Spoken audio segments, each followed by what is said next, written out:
Hora de conversar com o Eduardo Barão, direto da cidade que não dorme jamais. A Câmara dos Estados Unidos aprovou com muita facilidade o projeto que determina a prisão de imigrantes suspeitos. A proposta está na mesa de Donald Trump e não há nenhuma razão para a gente acreditar que ele não vai assinar, né, Barão? Bom dia para você. Fala, Megali. Bom dia para você, para Carla, para Sheila, para todo mundo aí no Brasil. São as últimas horas que eu estou aqui ainda em Washington, a capital dos Estados Unidos, acompanhando essa primeira semana de Donald Trump antes de voltar para minha casa. Saudades dos meus filhos lá.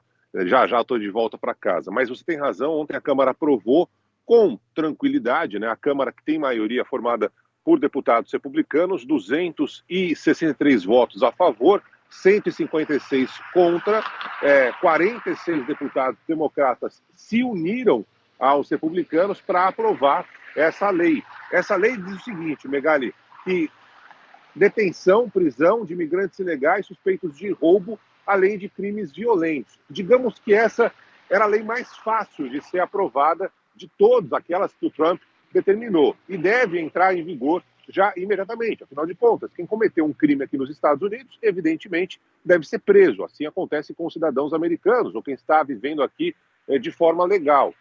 O mesmo, a prática, deveria acontecer também com os imigrantes que estão sem documentos. Então essa era a determinação da lei, mas Donald Trump tem mais uma série de leis, algumas bem polêmicas, algumas inclusive que são contestadas na justiça por ser contra a Constituição, principalmente aquela do nascimento, né, de crianças aqui que agora teoricamente não serão mais consideradas americanas se os pais são imigrantes ilegais.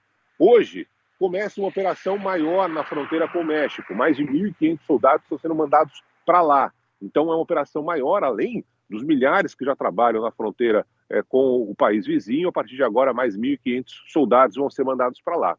E ainda não tivemos nenhuma grande operação em cidades onde há uma grande concentração, por exemplo, de imigrantes. Muito se falou de uma operação em Chicago, em Nova York, em Boston. Então, a gente deve ver isso ainda nessa semana, mas ainda não tivemos.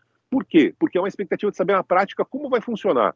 Se vai ser bater de porta em porta, se eles vão em escolas, em igrejas, como pode até, segundo a determinação do Donald Trump. Enfim, há uma preocupação da gigantesca comunidade, inclusive brasileira aqui nos Estados Unidos, muitos que moram aqui sem documentos, para saber como na prática vai funcionar essas novas determinações do presidente Donald Trump.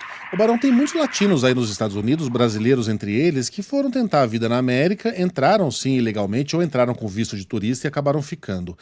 E essas pessoas, muitas tiveram filhos. Suponha uma situação em que um pai de um garotinho de 7 anos, que está na escola, né, nasceu nos Estados Unidos, portanto esse garoto é americano. O pai está em situação irregular. Ele é pego fazendo qualquer coisa de errado. O que vão fazer com esse homem? Eles não podem deportar a criança é americana. O que vai acontecer nessa situação? Essa é uma das milhares de perguntas que tem por aqui, Megali. Ninguém sabe. Ninguém sabe na prática como vai funcionar isso. A determinação é mandar embora todo mundo que esteja ilegal. Então, pela teoria, pela lei, o pai vai ser mandado embora. E a criança, teoricamente, fica. Ou vai junto com o pai, dependendo da circunstância. Mas, na teoria, essa é uma das 500 dúvidas que se tem. Mas, imagina, Megali, que tem gente aqui que está há 40 anos. Eu conheço gente que está há 40 anos vivendo aqui, trabalhando, até abrir um negócio e tal, e está com os documentos, não está com os documentos em ordem. Já tem filho, já tem netos americanos, né? E aí, como é que fica a situação dessa pessoa? Teoricamente, pela determinação, vai ser deportado, vai ser mandado embora, né? E tem uma outra questão, muitos países não aceitam mais essas pessoas, né? O Brasil, teoricamente, recebe, mas tem países que não recebem mais. Como é que ficaria nessa condição, né? Uma briga ali, pessoa presa. É um cenário que a gente não sabe ainda como vai acontecer na prática, lembrando que boa parte da mão de obra aqui americana é formada justamente por essas pessoas que submetem a trabalhos que muitas vezes quem nasceu aqui não topa fazer.